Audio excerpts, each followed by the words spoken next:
5 રૂપિયાનું પતંગ છે એમાં તમને શું ડિસ્કાઉન્ટ આપવું મારે? અને આ પતંગ જાહેરની તમે આમથી આમ કરો તો આ પતંગ એ હાડી નથી તે મેચિંગ કરો લેવી તો લો હાલતા થાવ હાલો.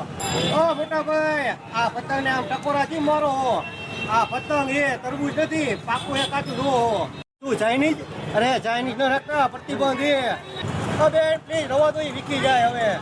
અને તમને આટલા બધા કલર બતાવ્યા પતંગમાં તો તમે હજી પાછા પતંગના કલર જોઈએ બીજા? આ જો ડિઝાઇન આખા ગામમાં આપણી જેવી ક્યાંય ડિઝાઇન ન મળે. આ પતંગ લઈ જાઓ છોકરો રાજી રેડ થઈ જાય બાકી. અરે બેસ્યા આવ આવ પતંગ લેવા હે? અરે લઈ જાય ભલામણા આપણે ઘરની દુકાન હે જેટલા જો એટલા લઈ જાય મને પૂછવાનું હોય.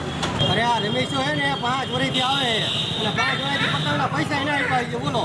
આવા બધા ભાઈબંધ વાળા અહીંયા આવશે પતંગ લેવા તો મારે આ પતંગનો ધંધો બંધ કરવો પડશે અને મમરા વેચવા પડશે મમરા.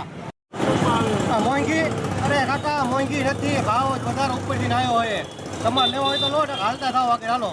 અરે આ બીએમ ભાઈ આગળ રીલ્સ બનાવડાવી ને પતંગ દોરાયની તો સવારથી એડ્રેસના ફોન જ કરે કે તમારું એડ્રેસ ક્યાં આવ્યું તમારું એડ્રેસ ક્યાં આવ્યું.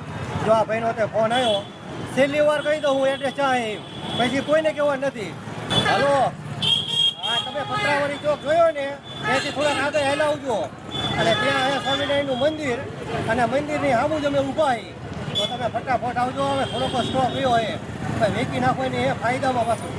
હાલો હવે હું મૂકું.